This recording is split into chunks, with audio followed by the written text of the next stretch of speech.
स्वागत है आप सभी लोगों का मेरे चैनल साइंस टू टेक्नोलॉजी में। मैं अनुपम विपुल आप सभी लोगों का स्वागत करता हूं आज के शो फ्यूचर फ्राइडे में।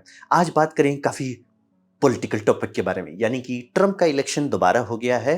2024 में ट्रंप दोबारा प्रेसिडेंट का पोस्ट कलेक्ट कर चुके हैं। इन्हें 2025 में इनॉग्रेट किया जाएगा।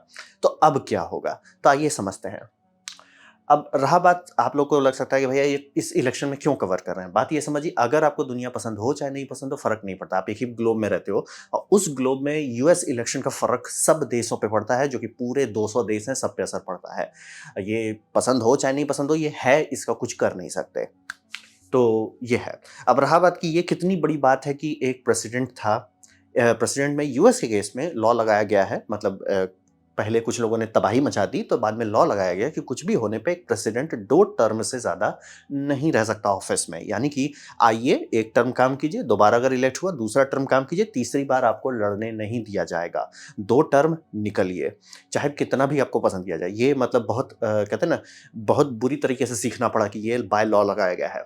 तो ट्रंप एक किया, निकले और फिर वापस आ गए। और ऐसा समझना बहुत ऐसा हुआ है, ज़रूरी नहीं कि हर प्रेसिडेंट 2 टर्म कंप्लीट कर पाए। मेजॉरिटी कर लेते हैं, लेकिन कई बार हुआ है कि 1 टर्म में सर आप निकल जाइए।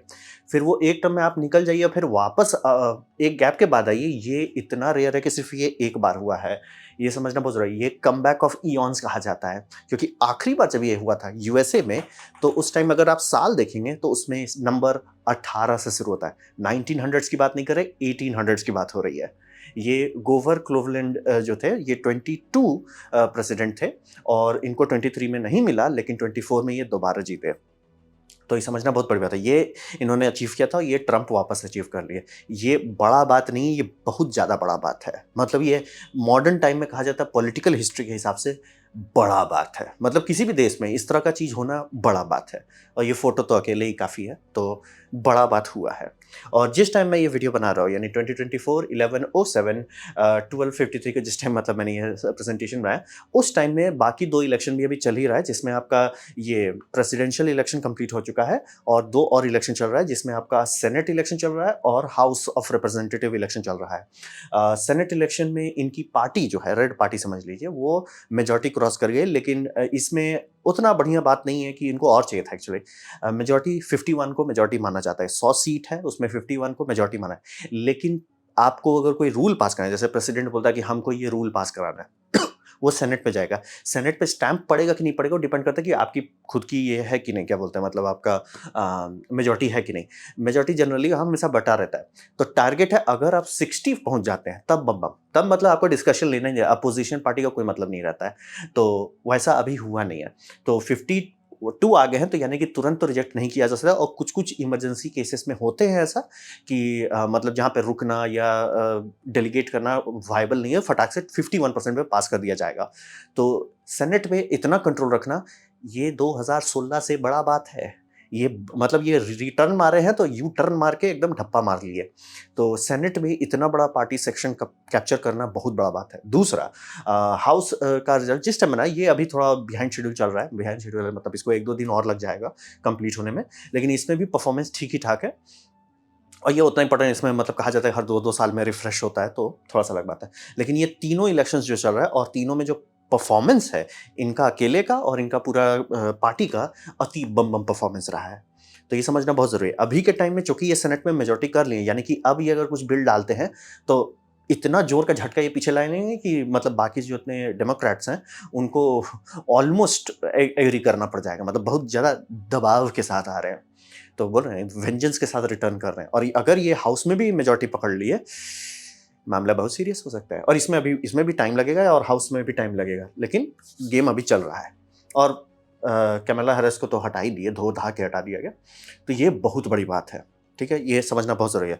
यूएस इलेक्शन का रिज़ल्ट पूरे दुनिया में पड़ता है, आपको पसंद हो चाहे नहीं पसंद हो, लेकिन पड़ता है। और ये इफ़ेक्ट जो हुआ, ये बहुत बड़ा है, इयॉन्स में होता है। बोले ना, आखिरी बार जब हुआ था तो नंबर में 18 था। तो ये बहुत बड़ा बात है। और बाकी सब में भी परफॉर्मेंस ठीक चल रहा है। और सेनेट में अगर ये 3-4 और पकड़ लिए, तब भी 60 नहीं पहुंचे, लेकिन तब ये ऐसा हो जाएगा, अरे सर 1-2 सेनेटर को भी पोट लेंगे दूसरे साइड में, तो काम निपट ही जाएगा।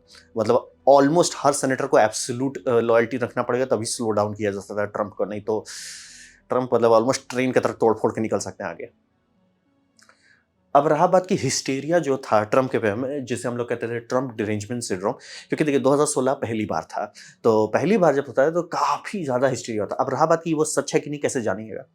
ये साइंस में कहा लगा है, एक बार का कभी कोई वैल्यू नहीं होता। अब 2-3 बार अगर पैटर्न देख ले तो आप मान सकते हो। तो यहाँ ये तीसरी बार है, क्योंकि वो 16 में लड़े जीत गए, फिर 2020 में लड़े हार गए, और 2024 में लड़े जीत गए। तो 3 बार हमारे पास अपोनेंट लोगों का एक बिहेवियर पैटर्न है। ये 3 बार में अब कन्फर्म हो गया कि सही में ट्रम्प रिजेंटमेंट सिंड्रोम हो चुका है। यहाँ पे ये समझिए कि जितने भी न्यूज़ का देख रहा हूँ, मैं ऐसे बात नहीं, कोई यूट्यूबर की बात कर रहे हैं, न्यूज़ मीडिया यानी जिनको पैसा गवर्नमेंट की तरफ से मतलब जिनको ये लाइसेंस दिया जाता है, आप टीवी पे कुछ भी नहीं दिखा सकते, उसके लिए गवर्नमेंट की लाइसेंस लगती है। तो वो लाइसेंस वाइसेंस लेके करना, ये सारा चीज़ करने के बाद वो लोग कैसा बोल रहे हैं, क्योंकि ठीक है आप यूट्यूब पे तो कुछ भी बोल दो, लेकिन एक होता है ना कि सर आपको लाइसेंस लिया, लाइसेंस का एग्रीमेंट रखना पड़ता है, और मतलब थोड़ी मतलब थोड़ा-सा तो स्टैंडर्ड आप एक्सपेक्ट करते हो। तो वो लोग जो ऐसा 2016 में ऐसा हुआ, उस टाइम में हम ऑफ़िस में थे, जॉब कर रहे थे, और वो काफ़ी मतलब पॉपुलर टॉपिक था। तो उस टाइम में ऐसा कि मतलब ये पूरा दुनिया तबाह हो जाएगा, अगर डोनाल्ड ट्रम्प जीत गया तो फ्रीडम खत्म हो जाएगा। मतलब ये मैं 2016 से सुन रहा हूँ। अब रहा बात कि ये पहली बार बोले ना, पहली बार कुछ भी होता है, आप कैसे जानते हो कि ये ओवरब्लोन है कि वो है? ये सारे न्यूज़ में हो रहे थे 2016 में, ठीक है? ये हो गया, डोनाल्ड ट्रम्प जीत गया, दुनिया का कुछ नहीं हुआ, दुनिया जहाँ की थी वहीं की वहीं रह गई। हम बस ये सपना मना रहे थे कि डोनाल्ड ट्रम्प आएगा तो ग्राफिक्स कार्ड सस्ता हो जाएगा। ग्राफिक्स कार्ड सस्ता हो गया, लेकिन अमेरिका में सस्ता हुआ, हमारे यहाँ नहीं सस्ता हुआ, और जो बचा-खुचा सस्ता हो भी रहा था, वो फिर इन्फ्लेशन बोलता है, "अरे भैया काहे तकलीफ ले रहे हो?" जो मेरा पहला ग्राफिक्स कार्ड मतलब ढंग का जो मैंने लिया था, 43,000 का था, दूसरा लिया 83,000 का हो गया। दोनों 40-70 है, मतलब ये 70 सीरीज़ है, एक 40-70 एक 1070 था। तो वही समझिए, दुनिया का कुछ नहीं हुआ। ये पहली बार आपने हुलू-लुलू किया, इलेक्शन हो गया, वो जीत गया, दुनिया ज्यों की त्यों रह गई, सब लोग कनाडा चले जाएँगे, ये छोड़ देंगे इमिग्रेशन, कुछ नहीं हुआ, ठीक है? हल्ला सब लोग किए, पेड मीडिया में किए, लाइसेंस्ड मीडिया में किए, प्रिंटेड मीडिया में किए, रिकॉर्ड्स हैं, सब चीज़ है, कुछ नहीं हुआ, ठीक है? दुनिया कुछ नहीं हुआ, ना तो वर्ल्ड वॉर 3 स्टार्ट हो गया, ना मास डिपोर्टेशन, कुछ नहीं हुआ। और जो बाकी चीज़ हल्ले किए गए, तो मैं यहाँ यूट्यूब में लिख नहीं सकता हूँ, बैन हो जाएगा। तो समझना बहुत ज़रूरी है, इतना ये कर रहे हैं, कुछ नहीं हुआ, ठीक है? और वो पहली बात है, एक होता है ना थोड़ा ओवर रिएक्टर कर गए, ठीक है, कोई बात नहीं है। फिर से हुआ, और 2024 में भी ये जो तांडव मीम बना था, ऐसा ही मीम हुआ, और इस बार तो और ज़्यादा हो रहा है। इस बार बोल रहे हैं 2 असैसिनेशन अटेम्प्ट हो चुका है। तो इतना ज़्यादा खर्चा है, ये अबरी बार लग रहा है कि भाई तुम लोग के पास बुद्धि नहीं है। वो 2016 में आया, 4 साल रहा, ऐसा नहीं कि पता ना कि आया और तुरंत निकाल दिया गया। भाई 4 साल पूरा एक टर्म लीगली कर चुके हैं, मतलब वो 100% जितना हो सकता है, उसमें वो 50% बाय लॉ कंप्लीट कर चुके हैं। उसमें भी दुनिया का कुछ नहीं हुआ, it's like chill. And actually एक अच्छा चीज़ हुआ कि भैया अफ़गानिस्तान से उन्होंने फोर्सेस हटा दिए, कि भैया फालतू का हम काहे हाय तौबा कर रहे हैं, हटाओ, कचरा हटाओ। और फिर जैसे एक स्पेस फोर्सेस बना, जो कि बनना ही था, लेकिन उसको सब लोग मीम बना रहे हैं, इट्स लाइक रेगन के टाइम में स्टार वॉर्स प्रोजेक्ट बनाया गया था, उसको तो मीम नहीं बनाए, और ये बनना ही था। हर कंट्री, इंडिया भी कल को चल के स्पेस फोर्स बनाएगी। हर कंट्री, जैसे हम लोग होता है, स्टार्ट होता है तो एक आर्म फोर्सेस बनती है, फिर होता है कि ये नेवी अलग से बनाई जाती है, नेवी जनरली हम लोग सबसे पहले अलग कर लेते हैं। फिर होता है एयरफोर्स, जब आपका ढंग से एयरफोर्स बनता है। फिर होता है फाइनल क्या है, स्पेस फोर्स, वो अलग बनेगा ही, हर देश बनाएगा, जो भी देश की तरक्की होगी वो वहाँ पहुँच जाएगा। इंडिया भी वहाँ पहुँचेगा, आज नहीं तो 25 साल में पहुँच ही जाएगा। उसको इतना मीम बनाया था, जो उसी के बाद हमको समझ में आया कि ये एक्चुअली हिस्टेरिया है, क्योंकि वो महाबेवकूफ़ी वाला काम कर रहा है, उसको दिखाओ ना भाई। ये जो ओवर बटर मसाला कर रहे हो, तब हमको समझ आया ये हिस्टेरिया है। और बोले 2004, वो 4 साल रह चुका है, कुछ नहीं हुआ दुनिया का, दोबारा आ रहा है। वही भाई, ये रास्ता हम लोग चल चुके हैं, इतना हल्ला क्यों कर रहे हो? तो ये वही है। और ये थोड़ा अफ़सोस लगता है कि यूएसए इस मामले में बहुत अच्छा से चला है, क्योंकि 275 साल की उसकी बोले ना, 18वें में जब इलेक्शन हुआ है, तो आपको समझना पड़ेगा उनका चेक्स एंड बैलेंस बहुत ही अच्छा है। जैसे पूरी दुनिया में एक सिंपल सवाल है ना कि आप कैसे जानते हो कौन देश बढ़िया है, कौन देश खराब है? एक देश को लड़ाई करना पड़ रहा है कि किसको हम अंदर आने दें, बाकी सारे देश को हमारे यहाँ से मत भागो, या अगर आप नॉर्थ कोरिया में कोई भाग रहा है उसको गोली मार दो। आप समझ लीजिए। चाइना में भी वही है, चाइना से लोग यूएसए आते हैं, यूएसए से लोग चाइना जाने की संख्या मतलब 800 लोग इधर जा रहे हैं, 8,000 लोग इधर आ रहे हैं। ऐसे आप जानते हो, तो ऐसा है क्या यूएसए में जो सबके सब लोग वहीं जाते हैं? इंडिया में भी 4-5 ठो लोग आते हैं अमेरिका से यहाँ सेटल-वेटल होने के लिए कभी-कभार, और जाने का मामला तो भाई धर्रर्रर्र हम ही जानते हैं 5-6 पासपोर्ट को। तो समझना बहुत ज़रूरी है कि ऐसा है क्या? वो है चेक्स एंड बैलेंस। बहुत जल्दी उन्होंने डेमोक्रेसी में कूदे, क्योंकि वो भी अंग्रेज़ों से आज़ाद हुए हैं। जैसे हम लोग अंग्रेज़ों से आज़ाद हुए, वो बस 100 साल पहले अंग्रेज से आज़ाद हुए। तो आज़ाद हो गए, उन्होंने सीखा, बहुत गलती की है और चेक्स एंड बैलेंस को फंडामेंटल लेवल पे डाला गया है। वहाँ पे कोई पुतिन आके हुलुलुलु नहीं कर सकता, वो एक परवेज़ मुशर्रफ हुलुलुलु नहीं कर सकता। वो बहुत अच्छे से चेक्स एंड बैलेंस बनाया गया है, यानी कि कुछ भी हो जाए, कोई भी इलेक्शन हो जाए, वो हुलुलुलु नहीं होगा कंट्री का। और ये समझिए, ये सेफगार्ड जो है बाकी पूरी दुनिया के लिए एक बेंचमार्क बना है कि अच्छा ऐसे कर सकते हैं कि, क्योंकि आप देखिए कि जब से वर्ल्ड वॉर 2 खत्म हुआ, इंपीरियल फोर्सेस सब जगह से हटने लगे, ठीक है? अफ्रीका मतलब आपका स्पेनिश फोर्सेस भी हट गए, फ्रेंच फोर्सेस भी हट गए और आपके ईस्ट इंडिया कंपनी को भी हटाया गया। वो सब हो गया। तो उसके बाद बाकी सारे देश की तरक्की उतनी तेज़ी से क्यों नहीं हुई? इंडिया थोड़ा अच्छा खासा परफॉर्मेंस दिया, लेकिन अफ्रीका का परफॉर्मेंस क्या है? डेमोक्रेसी नहीं सँभाल पाए। करप्शन इतना ज़्यादा, आपको लगता है इंडिया में करप्शन है? कभी अफ्रीका का न्यूज़ पढ़िए, उसके बाद आप बोलिएगा भैया हमारे यहाँ तो करप्शन होता ही नहीं है। तो ये समझना बहुत ज़रूरी है कि यूएसए का बहुत मतलब बोला एक्सपीरियंस जो है उसके चेक्स एंड बैलेंसेस में है कि कैसे ये एग्जीक्यूटिव ब्रांच ज़्यादा हुलुलुलु करेगा तो ये 2 ब्रांच बोलेंगे बेटा तुम नीचे आ जाओ, थोड़ा ज़्यादा उछलो, थोड़ा नीचे आ जाओ। ये समझना बहुत ज़रूरी है। ये बनाया गया है बाय लॉ और ये अच्छी बात है, हर देश में होना चाहिए। जैसे काफ़ी लोग जो हुलुलुलु करना चाहते हैं, अ, तो एंड्रू टेट का शायद एक बार हुलुलुलु किया कि पुतिन बोलता है ना कि इट्स लाइक यहाँ पे बहुत होते हैं लेकिन उनके ऊपर कोई बॉस है, वो अच्छी बात है। आपके ऊपर हमेशा कोई होना चाहिए और हाँ, प्रेसिडेंट के ऊपर 2 सब डिवीज़न होते हैं, एक ऊपर नहीं होता है। ये बाय डिज़ाइन बनाया गया है ताकि कभी भी एक के कहने पे देश ना तबाह हो जाए। ये सोच समझ के बनाया गया है। और मैं बोल रहा हूँ यूएसए रशिया नहीं है कि रशिया में भी टेक्निकली वही सब था लेकिन वो उतना लंबा एक्सपीरियंस नहीं था, तो फुस हो गए।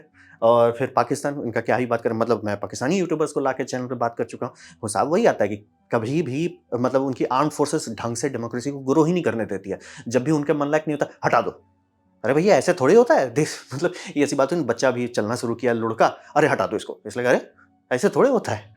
तो ये ना तो रशिया है, ना पाकिस्तान है, ना नॉर्थ कोरिया है, ना सूडान है, ना केनिया है। कभी देखिए कि सूडान में कितनी बार कू हुआ है। बोल रहे ना, आप लोग को लगता है अगर इंडिया में करप्शन, कभी एक बार पढ़िए ये सब कि मतलब अफ्रीका में क्या होता है, थोड़ा एक बार पढ़िए पॉलिटिक्स के बारे में। तो वही समझिए, हिस्टीरिया के चलते ये 2 लोग अपने आप को फँसा, ये तो ऊपर ही भेज लिया, ये भी तो 90% चांस है ऊपर ही जाएँगे। बट कॉन्टेक्स्ट वही है कि चेक्स एंड बैलेंस आपके परदादा ने खून पसीना लगा के बनाया है। आप पूरी दुनिया का वो बने हुए हैं कि सब कोई आपके पास आना चाहता है और आप ऐसे हल्ला कर रहे हो कि ये ट्रंप आ गया ना तो पूरी दुनिया बूम हो जाएगी। और अभी भी न्यूज़ में मैं वही देख रहा था 2 दिन पहले तक। इट्स लाइक ये हिस्टीरिया, मैं ऐसे बोल रहा था, एक पहली बार में यू डू नॉट नो, दूसरी बार में तीसरी बार में भाई तू हॉस्पिटल जा भाई, इलाज करा, हॉस्पिटल जाओ। तो वही बोला, ट्रम्प अरेंजमेंट सिंड्रोम फैक्चुअल है। वो अब ऐसी बात नहीं है कि मतलब बस मैं बढ़ा रहा हूँ या नहीं, पूरा साइंटिफिक डेटा आ चुका है, 3 बार टेस्टिंग हो गई है।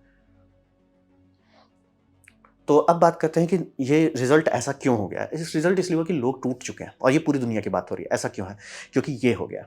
तो दुनिया का सबसे बड़ा बैंड बजा अभी रिसेंट टाइम्स में, पैंडेमिक जब शुरू हुआ, 2019 के एंड में पैंडेमिक जब शुरू हुआ, दुनिया टूटते-टूटते टूट-फूट के बर्बाद हो गई। यानी कि लॉकडाउन से गाड़ी खुला, फिर वॉर शुरू हो गया, फिर और वॉर स्टार्ट हो गए। और ये जो है हमारा दुनिया जो है, होता है। कभी भी आप ऐसा पूरी ह्यूमैनिटी में टाइम नहीं देखेंगे कि सब चीज़ चिल मार रहा है। थोड़ा टाइम चिल रहता है, थोड़ा टाइम अप डाउन होता है, लेकिन ये 2020 के बाद से आप देखेंगे लाइन कुछ ज़्यादा ही स्पीड से ऊपर चला गया। कारण वही है कि सब चीज़ ठीक है, अरे थोड़ा अप डाउन होता है। एक बुरा चीज़ हुआ, बहुत बुरा चीज़, जो पैंडेमिक था वो बहुत बुरा चीज़ था। बहुत जो खून पसीना लगाया गया उसे रोकने के लिए और सक्सेसफुल हो गए। तो वो हुआ। अब फिर उसके बाद तुरंत वॉर शुरू हो गया। फिर उसके बाद फिर एक ठो वॉर शुरू हो गया। फिर सुएज़ कनाल फँस गया। मतलब कि 1-2 चीज़ होता है, दुनिया को रिकवर करने में टाइम लगता है। धड़-धड़ करके चीज़ होते जा रहा है, दुनिया रिकवर नहीं कर पा रही है। ये मतलब ऑलमोस्ट हम लोग इकोनॉमिकली स्पीकिंग वॉर जैसा सिचुएशन पहुँच गए, बिना वॉर में घुसे। मतलब कि दुनिया वॉर में नहीं घुसी है, लेकिन सबका बैंड वैसा बज रहा है कि भैया हम लोग वॉर में हैं क्या? तो ये बहुत ज़्यादा बुरा हालत कर दिया और ये मिडल क्लास लोगों की कर दिया, तोड़ दिया। पूरी दुनिया की बात कर रहा हूँ, पूरा प्लैनेट। ये है 2023 का मतलब फर्टिलिटी मैप। तो एक्चुअली आप जानोगे कैसे कि कोई दुनिया हेल्दी है कि मर चुकी है। वहाँ पे अगर पर वुमेन, मैं ये बात नहीं कर रहा हूँ कि मतलब टोटल कितना है पर वुमेन अगर 2.1 से नीचे चले गए यानी आप मर चुके हैं, खत्म, दी एंड। उसे एक्सटेंशन कहा जाता है। 2.1 मतलब, और बोलेंगे 2.1 का क्या मतलब, काली उंगली पैदा करो, नहीं। 0.1 का सीधा ये मतलब होता है कि मेजॉरिटी वुमेन 2 है, 1-2 वुमेन होगी जिसको 0 होगा और 1-2 होंगे जिनको 3 होंगे। तो उसे मतलब एवरेज निकाला जाएगा, जैसे इंडिया का एवरेज निकाले जाएंगे तो 2.1 होना चाहिए। अब बोलेंगे क्या ये 2.1 जरूरी है? कंपलसरी है, फर्क नहीं पड़ता। ठंडे दिमाग सुनिए, फ़र्क नहीं पड़ता आपकी आबादी कितनी बड़ी है। आप चाइना में हैं, वन चाइल्ड पॉलिसी लाएँगे, वहीं के डेमोग्राफिक एक्सपर्ट चिल्लाते रह गए कि सर अगर आप ये कर दिए तो हम लोग मर जाएँगे। तो वो लोग क्यों किए? मर गए इसलिए क्योंकि पहली बात सीसीपी ने उन्होंने आधा से ज़्यादा लोगों का कर दिया, और फिर ये होने में टाइम लगता है। ये इसका सबसे बड़ा साइड इफेक्ट है। बहुत सारा चीज़ होता है जो आप आज जहर डाल रहे हैं, कल नहीं मरेंगे, 30 साल बाद पता चलेगा कि अरे हमने जहर डाल दिया था। जैसे होता है ना, बांध बना देंगे, नदी सूख जाएगी, तो वो तुरंत थोड़ी होता है। तुरंत थोड़ी आज बना है कल आज तो पानी बह ही रहेगा। 30 साल बाद जब लोग भूल गए कि हमने ही बांध बनाया था, फिर बोले यार आजकल नदी खत्म हो जा रहा है, गर्मी में नदी खत्म हो जा रहा है भैया, यहाँ लोग चल रहे हैं, पिकनिक कर रहे हैं। ये पछता नहीं है, क्योंकि 30 साल पहले हुआ था। तो चाइल्ड पॉलिसी के केस में होता है 90 ईयर्स का टाइम लगता है, क्योंकि 30 एक जनरेशन होती है। 1 1 1 इक्वल 0। 1 बिलियन आबादी लीजिए, 30 साल में आप सीधे उसका हाफ बिलियन हो गया। उसके 30 साल बाद में क्वार्टर। समझ रहे कितना स्पीड से गिर रहा है? सिर्फ 90 साल के अंदर आप कोलैप्सिंग पॉपुलेशन में पहुंच जाते हैं। ये कितना जगह हो रहा है, राइट? ठीक है, वो मैथमेटिक्स है, कितनी जगह हो रहा है। 150 कंट्री में हो रहा है। इसलिए मैं बोला पूरा प्लानट डूब चुका है। और जो जगह नहीं हो रहा है, बेसिकली इसका मैथ भी इतना मतलब क्या बोले, पूरी दुनिया को झूठ बोल के ये एग्री करा दिया गया है कि इसको सब जगह अच्छा दिखा रहे हैं। इसलिए सर अब मे भी ये प्लान्ड हो गवर्नमेंट का कि यार हम लोग मर रहे हैं तो क्यों फालतू के लोगों को डराएं। तो वो हो सकता है। जापान का हो गया तो वो तो एक्चुअली 1 तक ड्रॉप कर दिए। आपका ये साउथ कोरिया 0.9 तक ड्रॉप कर दिया, वो तो पैसा देने पे आ गया। रशिया का भी वही हुआ, 0.9 तक ड्रॉप करने आ गया, वो भी पैसा देने पे आ गया। भैया 8 बच्चे पैदा करो हम पैसा देंगे। साउथ कोरिया भैया 1-2 तो करो तो भी हम पैसा दे देंगे। जापान का भैया थोड़ा भी करो हम पैसा दे देंगे।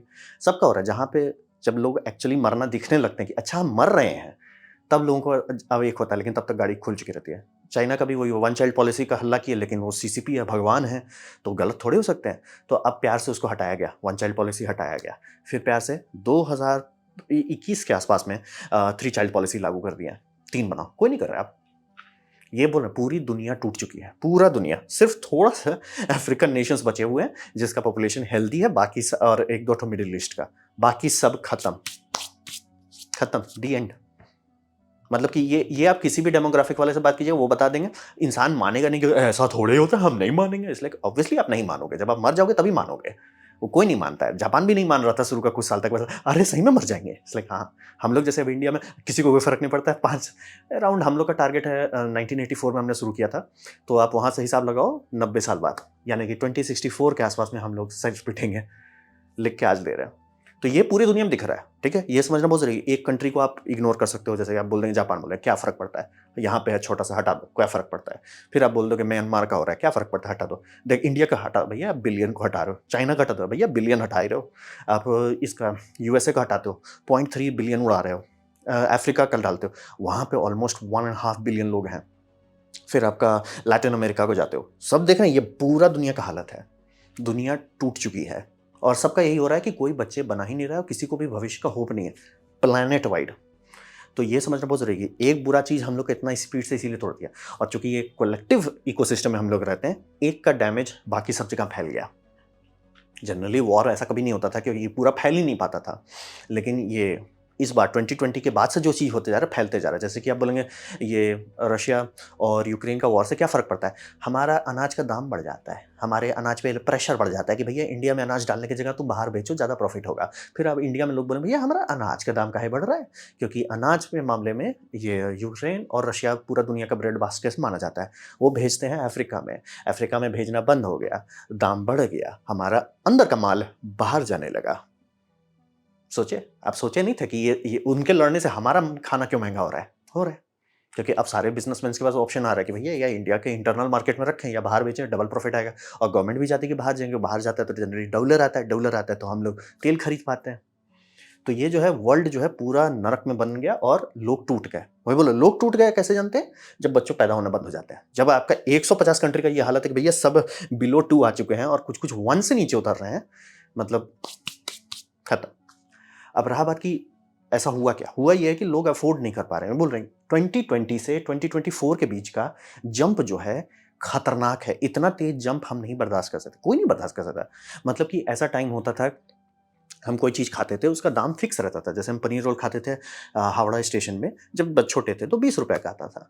अब तो जाने का डर लगता है भाई, 20 रुपये। अब जो दाम है वो मेरा बढ़ा है। जो पनीर रोल मैं अपने होम टाउन में खाता हूँ, वो पहले 100 का था, 120 रुपये हो गया। इट्स नॉट इवन 2-3 ईयर्स, कुछ साल में, कुछ महीने में इतना तेजी से दाम बढ़ रहा है। और सब जगह ऐसा हो रहा है। डोसा का दाम बढ़ जा रहा है, पनीर रोल का दाम बढ़ जा रहा है, दाल रोटी का दाम बढ़ जा रहा है, चावल का दाम बढ़ रहा है। और ये पिछले 4 साल से यानी 2020 से आप क्लॉक स्टॉप वॉच लीजिए, हर चीज़ का दाम स्पीड से बढ़ा है। चीनी, चावल, आलू, चोखा सबका। मैं बोल रहा हूँ फूड और फ्यूल ये सब का दाम बढ़ा। फ्यूल के मामले में इंडिया थोड़ा-सा लॉकआउट किया क्योंकि हम लोग इस मामले में रशिया से बोले भैया तुम्हारा तो कोई खरीदेगा है नहीं और ज़्यादा देश है नहीं इस दुनिया में। कहने को 200 देश हैं लेकिन उनका पॉकेट इतना भारी नहीं है, हमारा ही पॉकेट भारी है। हमारा और चाइना का भारी है, तो हम लोगों को दो, तो हम लोग अपने दाम से थोड़ा-सा कम करें। इस मामले में इंडिया थोड़ा लॉकआउट किया कि हमारा ₹100 से नीचे मतलब जो रफ एवरेज माना जाता है वो 100 से नीचे ही रहा। तो वही है कि अब लोग अफ़ोर्ड ही नहीं कर सकते। भगवान बचाए अगर आपकी सैलरी 20,000 या 30,000 है, जो कि काफ़ी बड़ा रकम है, कुछ साल पहले तक तो ये मैनेजर्स की सैलरी होती थी। ये अगर आपका बैंगलोर में है, आप भूखे मारे जाएँगे। तो ये लोग अफ़ोर्ड ही नहीं कर सकते ज़िंदगी। मतलब कि घर बनाएँगे, ज़मीन खरीदेंगे वो सब तो छोड़ दो। Affordable home at Koramangala at 5 crore it's like sir छोड़ दो, छोड़ दो।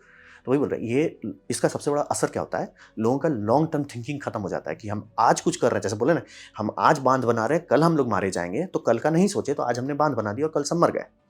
तो वैसे ही ये होता है, फिर बोलेंगे बाढ़ आ जाएगा, ये आ जाएगा। बाढ़ 50,000 साल से आ रहा है, किसी कुछ नहीं हुआ, हम लोग को हैंडल करना आता है। 10 तरीका और भी है कि बिना डैम के सब चीज़ हो जाएगा, लेकिन नहीं डैम बना है और अब सीखने को भी तैयार नहीं है कि नहीं हमने बना लिया, देख लिए रिज़ल्ट अच्छा नहीं आया, ठीक करो, नहीं, हम डैम ही बनाएँगे, मारो, क्या कर सकते हैं? वो लॉन्ग टर्म थिंकिंग कॉम्प्रोमाइज़ कर देता है और अभी जो पूरे यंग लिंक्स हैं, यानी कि जिनका उम्र मतलब 20 से 30 के बीच में है, वो दुनिया त्यागने पे आ चुके हैं। कुछ है ही नहीं, अफ़ोर्ड ही नहीं कर सकते। वो बोलेंगे भैया मेरी सैलरी मिल रही है, उससे ज़्यादा स्पीड से तो चावल का दाम बढ़ रहा है। तो पूरी दुनिया के लोग टूट चुके हैं। तो इसका सबसे बड़ा असर कहाँ आएगा? ये आएगा एनर्जी सेक्टर में। क्योंकि अभी के टाइम में अगर भारत को कुछ करना है कि भैया हमको दाम घटाना है, कैसे घटा सकते? तुरंत मतलब साइंटिफिक लेवल पे पॉलिसी-वॉलिसी हटाइए, वो ऐसा हुलूलुलु है जिसको कोई नहीं समझता है। और सही में कोई नहीं समझता, नहीं तो कंट्रोल लोग कर लेते हैं। तो हिसाब ये है कि ईज़ीएस्ट वे है कि एनर्जी प्राइस को आप रिड्यूस करो।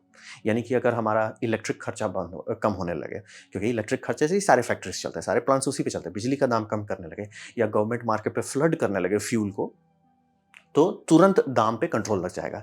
यानी कि ट्रंप यही कर रहा है कि हम आएँगे तो ये कर देंगे भैया आपका दाम पे ब्रेक लगा दें। क्या वो ऐसा कर सकता है? हाँ, उसके पास मतलब एज़ अ प्रेसिडेंट एक थ्रॉटल रहता है कि वो थोड़ा-सा बाकी सारी चीज़ों को थोड़ा कोर्स करके, ये हर प्रेसिडेंट के पास वो पावर रहता है, चाहे प्राइम मिनिस्टर के पास, कि थोड़ा-सा थोड़ा इधर लोड डाले जाए, थोड़ा इधर दिया जाए, थोड़ा-सा इधर से रीडायरेक्ट कर दें कि धड़धड़ा के मार्केट में फ्यूल फ्यूल यानी कि एनर्जी डाल दिया जाए और दाम घटाया जाए। क्या ये काम करेगा? एकदम करेगा, ऐसा करता है।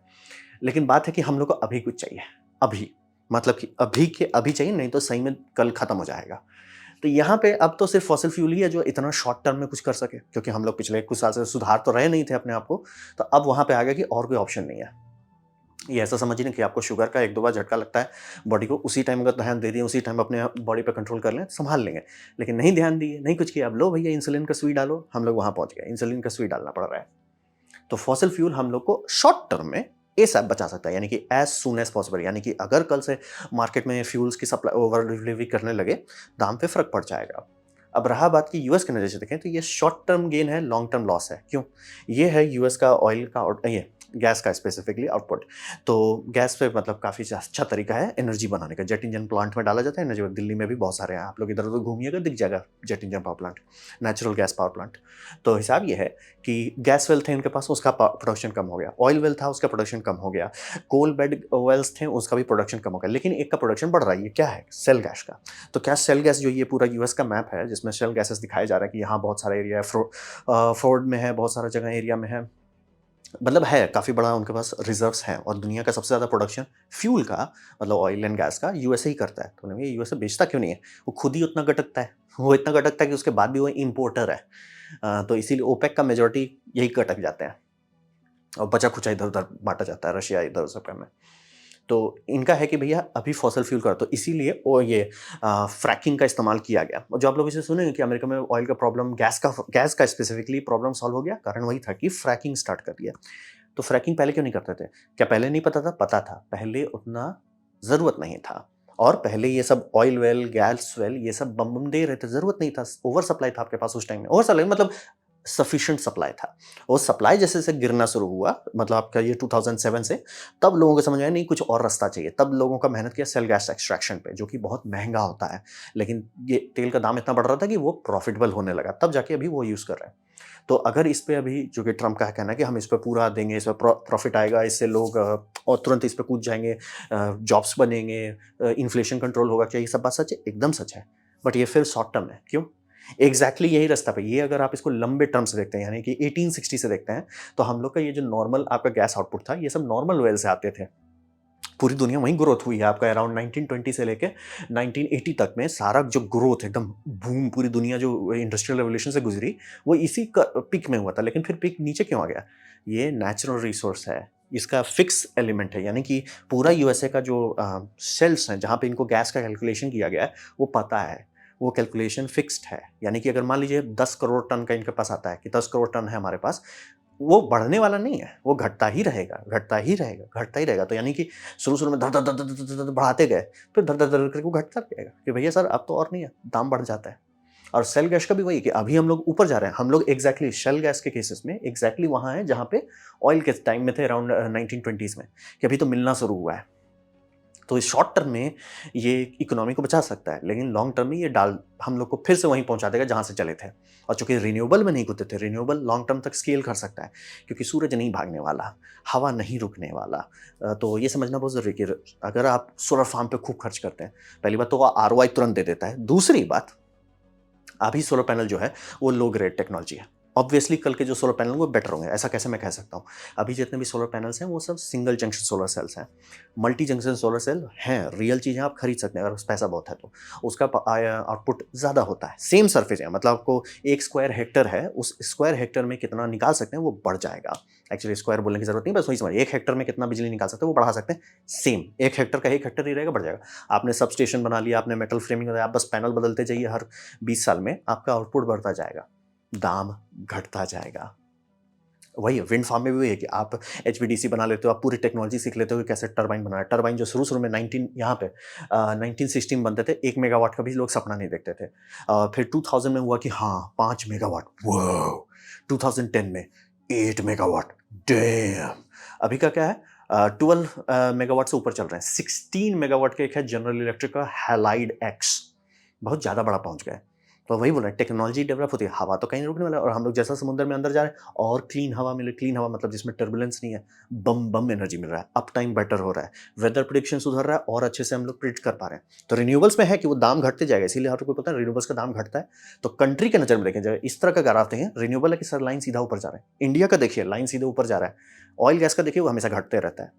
तो ऑयल गैस पे अगर हम लोग कूद के अभी गवर्नमेंट को ठीक करने की कोशिश की, हम लोग वही गलती कर रहे हैं जो यहाँ पे पहले कर रहे थे, कि भैया तेल इतना है, तेल क्यों घटेगा? और जो मतलब मैं बोलता हूँ सीवीड बायोफ्यूल का जो मतलब रिसर्च उसका ऑयल एम्बार्गो के टाइम में किया गया था, क्योंकि उस टाइम में ओपेक ने काट दिया कि हम आपकी काट देंगे। अब अमेरिका उस टाइम समझदार था कि बोला कि तेल के लिए लड़ाई झगड़ा शुरू करना कोई फायदेमंद नहीं है, देखो कुछ रिसर्च विसर्च करके देखो और इसे हम शांति प्रिय तरीके से सुलझाने की कोशिश करते हैं। उस टाइम ये अरब वॉर चल रहा था, तो वो चल रहा है, बूम बम हो रहा है, वो रिसर्च स्टार्ट कर दिया और प्रोजेक्ट बंद कर दिए थे, क्योंकि जो आप लोग लाइन हर जगह सुनते होंगे, हर कोई गधा जैसा एक ही लाइन रिपीट करता है कि उसका दाम डबल होगा। ये बात एकदम सच है, वो 1990 का बात है, यहाँ पे प्रोडक्शन आ था वहाँ पे, यानी कि उस टाइम में 15 डॉलर पर बैरल पे चल रहा था। सीवीड बायोफ्यूल का इंजीनियर्स का क्लेम था कि बेस्ट केस है हम 30 देंगे, चलिए उसे आप डबल कर दो, डबल के ऊपर डबल कर दो, यानी कि 60 कर दो। आज का दाम 90 से ऊपर है, वो तब भी प्रॉफिटेबल रहता, क्योंकि रिन्यूएबल है, घटता उसका दाम। आप सरफेस एरिया बढ़ाते, क्योंकि बोल रहे हैं समुद्र में अगर बोल रहे हो आपको 1 मिलियन स्क्वायर किलोमीटर चाहिए, समुद्र में वो हमारा इंटरनेशनल वाटर भी नहीं छुएगा। मतलब कंट्री है, कोस्टल वाटर्स है, इंटरनेशनल वाटर है, कोस्टल वाटर में ही निपट जाएगा, बाहर जाएंगे भी नहीं, सरफेस एरिया। इसीलिए लोग बोलते हैं सीवीड से ये एलजी से क्यों नहीं फ्यूल बना लेते, सरफेस एरिया नहीं है। आपको 2 चीज़ चाहिए बायोलॉजी से फ्यूल निकालने के लिए, सरफेस एरिया और सनलाइट। कहाँ मिलेगा? ज़मीन पे तो आपको मैं 100 स्क्वायर किलोमीटर नहीं दे सकता। आप समुद्र में जाएगा, भैया लो भैया 5000 स्क्वायर किलोमीटर ले लो, दिखेगा भी नहीं, कोई कंप्लेंट भी नहीं करेगा, किसी को पता ही नहीं कहाँ है। तो ये समझना बहुत ज़रूरी है कि सॉल्यूशन था, लेकिन वहाँ पे उस टाइम उन्होंने जो शॉर्ट टर्म थिंकिंग की, भैया क्या हम इस पे मेहनत करें, अगर बुद्धि रहता तो उसको करते रहते, हो जाता कि भैया अगर तुम 60 पे भी जा रहे हो, जाओ ना, वो 60 गारंटी दे रहा है कि फ्यूल का दाम 60 से ऊपर नहीं जा सकेगा। क्यों? ओपेक को पता है हम दाम बढ़ाएंगे, ये अपना ही बनाने लग जाएंगे।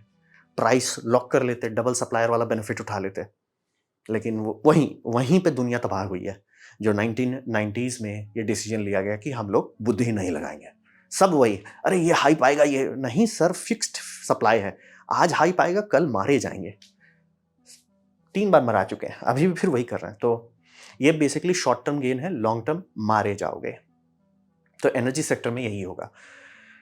लेकिन ये हमारा ब्यूरोक्रेसी का सबसे बड़ा साइड इफेक्ट है, क्योंकि सोलर सॉल्व कर रहा है प्रॉब्लम। ये है अफ्रीका, सोलर को बंद करना पड़ रहा है। ये आप देख सकते हैं कैलिफोर्निया का डक कर्व है, 2023 में ये ग्रिड बंद करने पे आ गया, क्योंकि ग्रिड इंटरकनेक्टेड नहीं है। तो ये समझना बहुत जरूरी है कि रिन्यूएबल्स हमारा सारा प्रॉब्लम सॉल्व कर देगा, लेकिन उसके हिसाब से हमें थोड़ा एडजस्ट करना पड़ेगा। ऑयल गैस के लिए हम लोग पता नहीं किसी कारण से हमेशा एडजस्ट कर लेते हैं, लेकिन रिन्यूएबल्स के लिए एडजस्ट नहीं करते हैं कि भैया ग्रिड बेटर कर लो, ग्रिड डिस्ट्रीब्यूट कर लो, एनर्जी स्टोरेज कर लो, सॉल्व हो जाएगा प्रॉब्लम और उसका दाम घटता जाएगा। लेकिन नहीं, ऑयल के लिए हम लोग सब चीज़ कर देंगे, लेकिन ये जो समस्या सॉल्व कर देगा उसके लिए कुछ नहीं करेंगे। इंडिया में लोग हाइड्रोजन का फूक लेंगे, लेकिन भैया सीवीड डालो ना। लेकिन इंडिया में भैया कौन, रिलायंस ने कितना 600-700 करोड़ का लगा के वो एलजी का बनाया कि हम एलजी से फ्यूल निकालेंगे, फिर उसे प्रोजेक्ट बंद करिए, फिर बोलते हैं भैया इसमें बहुत पानी लगेगा। हाँ, 1990 से हमें पता था कि उसमें नहीं बनाया जा सकता। 600 लीटर से ज़्यादा फ्रेश वाटर लगता है 1 लीटर फ्यूल बनाने के लिए एलजी में, इसीलिए आप नहीं यूज़ कर सकते एलजी बनाने के लिए, सीवीड में जाना पड़ेगा। क्यों? समुद्र का पानी पे टैक्स नहीं लगता है। तो ये एनर्जी सेक्टर अभी मतलब हमारा इन्फ्लेशन क्यों बढ़ रहा है, वही है क्योंकि हम लोग समझदार नहीं हैं, हमेशा शॉर्ट टर्म का ट्रिप खोज रहे हैं और हमेशा मारे जा रहे हैं लॉन्ग टर्म में, हमेशा। लंबा एक्सपीरियंस है, नहीं बोल रहा कि आराम से सोलर दिखा ले रहा है, क्योंकि बोले ना आप 2015 में किसी को बोलते कि इतना सोलर होगा कि 2023 में आपका ग्रिड बंद करने पड़ जाए, कोई मानता नहीं, ये हो गया। और हम लोग इसको छोड़ के एक काम करो ना, और गैस निकालो, इस लाइक खुद गड्ढा खोद के उसी में कूदने पे बैठे हुए हैं। और ऐसा क्यों हो रहा है भाई? पता नहीं, लोग टूट चुके हैं, लोग को अभी हेल्प चाहिए, और पहले जो हम लोग के पास टाइम था उसको ठीक से यूज नहीं किया, अब वाट लग रही है। अब बात करते हैं भविष्य में क्या होगा। तो यहाँ पे समझिए कि अभी हम लोग बहुत ज़्यादा नज़दीक पहुँच रहे हैं पॉइंट ऑफ नो रिटर्न, यानी कि अगर दुनिया इस पॉइंट को क्रॉस कर गई, जैसे होता है ना मेजॉरिटी में कि ये 51% को आप क्रॉस कर गए तो आप ही का बोलबाला रहेगा, वैसे ही हम लोग वहाँ पहुँच रहे हैं कि अगर वहाँ क्रॉस कर गए दुनिया यू टर्न नहीं मारेगी। जैसे बोल रहे हैं कि जितनी कंट्री जो सोचेंगे अरे चाइल्ड घटने दो, उससे क्या फ़र्क पड़ता, फिर क्या अरे सही में अरे बढ़ा नहीं पा रहे हैं, बात वही होता है कि पॉइंट ऑफ नो रिटर्न है मैथमेटिकली हर चीज़ में। और जिसके बाद होता है कैस्केडिंग फेलियर, यानी कि ये बिगड़ा, उससे ये बिगड़ गया, उससे ये बिगड़ गया, उससे ये बिगड़ गया, सब मर गए। ये होता है, कुदरत में होता है। जैसे कि सुपर मैसिव वॉल्केनो फूट गया, तो क्या वो वॉल्केनो सबको फोड़ा? नहीं, वो इतना एटमॉस्फेयर में ऐश डाल दिया कि सोलर इनपुट कम हो गया, सोलर इनपुट कम हो गया, फोटोसिंथेसिस खत्म हो गया, एनर्जी का मेन सप्लाई खत्म, सारे ऑर्गेनिज्म स्वाहा। तो वही सेम वही एस्ट्रॉइड में भी वही होता है कि एस्ट्रॉइड थोड़े सब पे गिरता है, एस्ट्रॉइड गिरता है वो कैटास्ट्रॉफिक तरीके से आपका बायोस्फीयर को उड़ा देता है, और इतना को उड़ा देता है कि जो बचे हुए हैं वो बच नहीं पाते हैं। तो सेम वही है, ग्लोबल वार्मिंग भी उसी रास्ते पे जा रहा है कि अगर हम लोग तुरंत नहीं सुधारना शुरू किए, पॉइंट है जहां क्रॉस कर गए तो उसके बाद सुधारा भी नहीं जा सकेगा। तो ये आप कैसे जानोगे कि ये लाइन क्रॉस हो गया है? अगर आप इंडिया में हो, आप न्यूज़ व्यूज़ पढ़ रहे हो, देख रहे हो, तो बिगिनिंग ऑफ द एंड होगा जब हम लोग के पास न्यूज़ आने लगे क्रॉप फेल हो रहा है क्योंकि मिट्टी का तापमान बहुत ज़्यादा है, यानी कि हमारे पास उतना पानी नहीं है कि कंटिन्यूसली उसे ठंडा रख सकें। ये इंडिया में पहले होगा क्योंकि हम लोग इक्वेटर के थोड़ा ज़्यादा ही पास हैं, इंडिया में होगा, अफ्रीका में होगा, फिर धीरे धीरे ऊपर तक जाएगा। शुरू में साल में कुछ साल तक इंसानियत झेल जाएगा क्योंकि मतलब तब तक होपफुली रशिया और यूक्रेन संभाल लिया होगा अपने आप को, कोई एक तो मर चुका होगा तब तक, वो फिर से अगर प्रोडक्शन शुरू कर देंगे तो वो बहुत ऊपर है इक्वेटर में, तो टेम्परेचर वहाँ काफ़ी टाइम तक ठीक रहेगा। लेकिन हम लोग उड़ चुके रहेंगे तब तक, इंडिया और चाइना, क्योंकि हम लोग इक्वेटर से बहुत नज़दीक हैं। तो जहाँ वो आने लगा कि फार्मर्स खेत पे रोप काम नहीं कर पा रहे हैं क्योंकि खेत मिट्टी ही भूंज रही है, उसमें बीज लगा रहे हैं, वो बीज खत्म हो जा रहा है, और जितना पानी चाहिए उसको मतलब ऑलमोस्ट कूल करने के लिए उतना पानी नहीं है, फ्रेश वाटर। तो समझ लिए कि हम लोग वो बिगनिंग ऑफ द एंड पहुंच गए हैं। अगर ये किसी दिन न्यूज़ में आया, समझ लीजिए बोरिया बिस्तर पैक करने का टाइम हो गया है। तो वही समझिए, क्योंकि टेम्परेचर बढ़ेगा, टेम्परेचर को ठंडा करने का एक ही ऑप्शन है, पानी डालो, इवेपोरेटिव कूलिंग करो, लेकिन उसके लिए पानी कहाँ आएगा? तो ये सब ऐसा सिचुएशन कैसे हो गया? क्योंकि हमारा वोटिंग खराब है। इस मामले में पूरी पृथ्वी ही महामूर्ख वाला चल रही है कि हमें 200 साल से ज़्यादा साल से मैथमेटिशियंस बता चुके हैं, सर वोटिंग नहीं कर सकते जिस तरह से हम लोग कर रहे हैं, हम लोग बच्चों वाला वोटिंग पे पूरा देश चला रहे हैं। अब जैसे अटल बिहारी वाजपेयी का आप लोग देखेंगे, देश में विध्रुवीकरण नहीं होना चाहिए, ध्रुवीकरण नहीं होना चाहिए, यानी कि पोलराइजेशन नहीं होना चाहिए। तो हो क्यों जाता है हर देश में? हर देश घूम फिर के डेमोक्रेसी लगाती है और घूम फिर के फेल हो जाती है, घूम फिर के यही होता है, 2 पार्टी बनते हैं और सब फट जाते हैं। ऐसा बार बार क्यों हो रहा है? क्योंकि इलेक्शन गलत है। हमारा इलेक्शन जो है मैथमेटिकली फ्लॉड सिस्टम है, वो बाय डिफॉल्ट आउटपुट यही देगा कि 2 पार्टी बन जाएंगी, दोनों एक दूसरे गर्दन काटने पर रहेंगे, बाय लॉ, मैथमेटिकल लॉ। तो इसे अगर हम लोग नहीं सुधारते हैं कोई फ़र्क नहीं पड़ता। जैसे बोल रहे हैं ना, अफ्रीका में इतनी बार कू हो चुका है, इतनी बार तबाही मच चुका है, सुधर क्यों नहीं रहे? कारण वही है, वोटिंग जब तक नहीं सुधारा जाएगा, नहीं सुधार सकते आप किसी को। तो उसमें क्या ऑप्शन है? बहुत सारे मॉडल्स हैं, उसमें सबसे सिंपल वाला जो है, वो है सिंगल ट्रांसफरेबल वोट। यानी कि वोटिंग जो आप करोगे, उसमें आप ऑप्शन दोगे कि सर मेरा फर्स्ट चॉइस कौन है, सेकंड चॉइस कौन है, थर्ड चॉइस कौन है, फोर्थ चॉइस कौन है, फिफ्थ चॉइस कौन है। बोलेंगे उसका क्या फ़ायदा होगा? जैसे अभी मान लीजिए अभी आपके पास चॉइस है ही नहीं, आपके पास ऑप्शन है ऑप्शन ए या ऑप्शन बी। मतलब एक कुआँ में मरो या खाई में मरो, ऐसे नहीं चाहिए, आपको 5-6 ऑप्शन चाहिए। तो 5-6 ऑप्शन में होगा तो जनरली एक एक्सट्रीम ही बनेंगे, फिर दूसरा दूसरे साइड का एक्सट्रीम, मतलब एक पूरा राइट एक्सट्रीम है, एक लेफ्ट एक्सट्रीम होगा। जब तीसरे का ऑप्शन रहेगा तब ना जाके कोई मिडल वाला आएगा कि नहीं ठीक है सर, हम दोनों को बैलेंस करके चलते हैं। और आपको वोट करना होगा, सर मेरा फर्स्ट चॉइस है जो आपका मान लीजिए एक्सट्रीम है, ठीक है, आपका राइट एक्सट्रीम है। सेकंड चॉइस है ये बंदा थोड़ा सा सेंटर और राइट के बीच में आता है, इसे डाल। थर्ड चॉइस है ये पूरा सेंटर वाला है, इससे मैं खुश करता हूँ। और जो आपके उल्टे हैं वो करेंगे कि नहीं नहीं भैया ये तो पूरा राइट है, हमको लेफ्ट चाहिए, ठीक है वो लेफ्ट है, लेकिन उसका भी आएगा कि भैया सेंटर वाले से मैं खुश रहता हूँ। तो हर को 1 2 3 ऑप्शन देना होता है, और फिर ये होता है कि उसको आप साइकिल करोगे।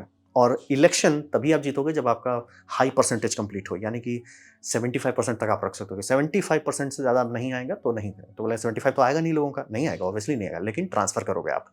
यानी कि पहला साइकिल आपने चला दिया, बम बम। कौन सा कौन सा लोग पास किए, हाईएस्ट कौन है, लोएस्ट कौन है, लोएस्ट जो है उसको हटा दिया जाएगा, लोएस्ट वाले को हटाया जाएगा। लोएस्ट वाले के अब जो है कि भैया उनका जो वोट है ट्रांसफर करो। वोट कैसे ट्रांसफर होगा? आपने ही चॉइस डाला था ना, मेरा सेकंड चॉइस कौन है, मेरा थर्ड चॉइस कौन है, वो आपका चॉइस वैसे वैसे बढ़ता जाएगा। फर्स्ट चॉइस सबसे पहले गिना जाएगा, फिर सेकंड चॉइस गिना जाएगा, थर्ड चॉइस गिना है, और ट्रांसफर करते जाएंगे लोएस्ट वाले को हटाते हटाते। इस पर पूरा अच्छा मैथमेटिक्स आप पढ़ सकते हैं। मैथमेटिशियंस इसे 250 साल से चिल्ला रहे हैं कि प्लीज इंप्लीमेंट करो नहीं तो मारे जाओगे।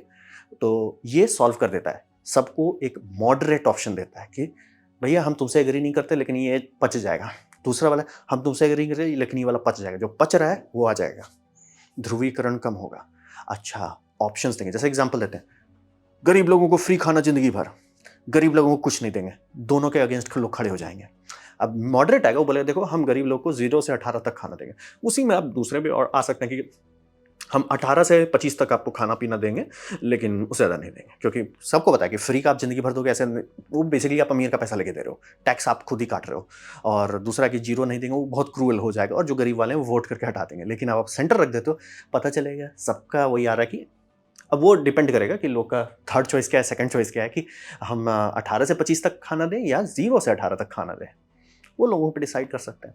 ऑप्शन आ गया, आर पार नहीं रहा, ध्रुवीकरण कम हो गया। और एक थोड़ा-सा खतरनाक बात है, यूरोप इसे लोएस्ट लेवल पे लगाना शुरू कर दिया है। यानी कि उनके जो मेयर लेवल के इलेक्शन हो रहे हैं एकदम लोएस्ट लेवल पे, ईयू ब्लॉक्स में, वहाँ पे ये चालू कर दिए हैं। यानी कि ये सिस्टम धीरे-धीरे ऊपर भेजने की कोशिश कर रहे हैं। अगर ये सक्सेसफुली कर लिए, कल को यूरोप सुपर पावर बन जाएगा, क्योंकि वो एक्चुअली धड़-धड़ा के प्रोग्रेस कर पाएँगे। मतलब जितना प्रोग्रेस 275 साल में यूएसए किया है, ये सारे सिस्टम लगे 75 ईयर्स में धो डालेगा। तो वही समझिए, लोगों को बैलेंस चॉइस चाहिए। ये नहीं कि हम पूरा एनवायरनमेंट के लिए आपको भूखे मार डालेंगे, हम पूरा एनवायरनमेंट की मार डालेंगे। ये दोनों ऑप्शन नहीं है, ये दोनों में मारे जाएँगे। आपको बीच में कुछ है, देखिए सर आपको हम इसमें तकलीफ देंगे लेकिन इसमें आपको रिलीफ देंगे। आपको हम ये ऑप्शन देंगे, ये करेंगे। जैसे कि अभी आराम से हम लोगों को बोल सकते हैं भैया आप सीवीड बायोफ्यूल में जाओ, आपको ऑयल की इंडस्ट्री से प्यार है, ठीक है सर, आपका सारा ऑयल रिफाइनरी बचा रहेगा। जैसे इंडिया में बेचना है ना, सीधा आपकी जितनी रिफाइनरीज़ हैं सब वहीं रहेंगी।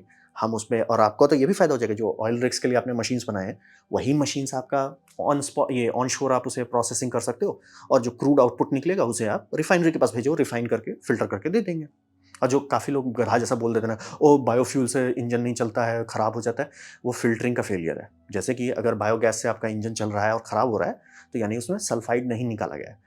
कभी भी कोई नेचुरल गैस लेके पाइप से आपको नहीं डाल देगा गाड़ी में, गाड़ी फूट जाएगा। उसे फ़िल्टर करना पड़ता है, इसीलिए रिफाइनरीज़ बनाई जाती है। रिफाइनरी का स्टेप ही आप हटा दे रहे हो तो कैसे काम चलेगा?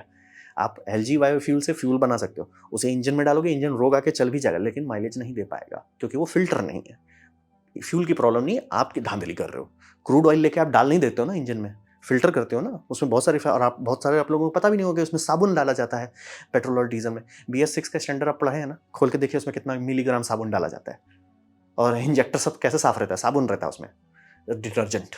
खुद पढ़िए, उसका पूरा पूरा स्पेक शीट अवेलेबल है, लीगली कानूनन अवेलेबल है, आप आराम से पढ़िए।